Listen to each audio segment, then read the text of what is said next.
Many of the people in this room remember Dr. Robert Butler. Many of you worked with him, first director, founding director of the National Institute on Aging.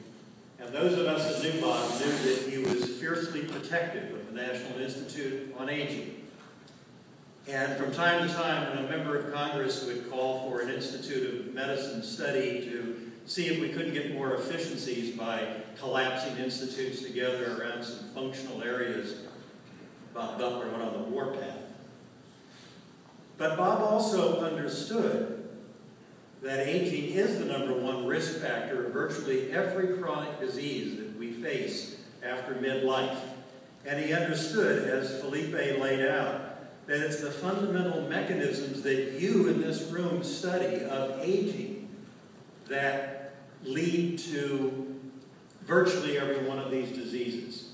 That aging really comes down to losing that exquisite balance between cell turnover, cell repair, cell damage, cell renewal, inflammation, stress response.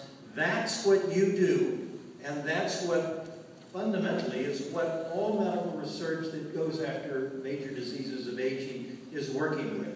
And yet we are still locked up in these silos. And while Bob fiercely resisted losing the NIA into some kind of a corporate consolidation, he many times talked of seeing the NIA as leading a true trans-NIH effort, putting researchers together between the Heart Institute, the Cancer Institute, and diabetes, with aging as the unifying factor, the common denominator, and fostering true research collaborations between those big silos, which, let's face it, that's where the money is, as Willie Sutton said about banks. Not just in the Aging Institute, but led by the NIA. What has begun, the Geroscience Interest Group, and I think we all owe Felipe Sierra a great debt of gratitude for his hard work.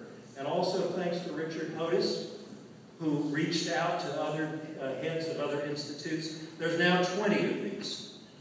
But let's face it, why are there so many? Why did we go from 8 months to 20 of these institutes? Well, indeed, it was hard work and the respect that the NIA has. It was also because not much was asked of these groups. Nobody's budget's being tapped, as it was for the neuroscience blueprint. There is no institutes having to give up money. So that is where we are today. But we can't continue, as good as GSIG is, the Geroscience Interest Group, it has to go beyond that. We have to get real resources from those other institutes, and we have to get new resources from our leaders in Congress and from private philanthropy and elsewhere into this model that has now been created. So there's an inside game inside the NIH family, but then there's what happens on the outside.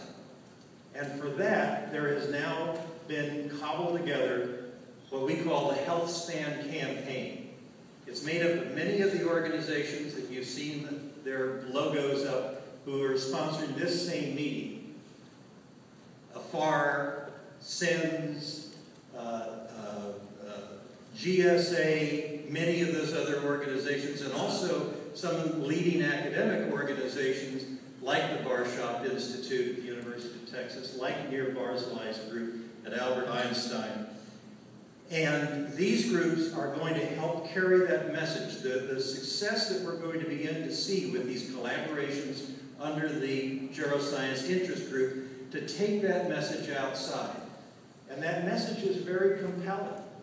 It is, the baby boomers are getting older. We're facing a silver tsunami of chronic age-related diseases. And we can either continue to put our bets one disease at a time, or we can begin to go at the underlying drivers of all of those diseases at the same time.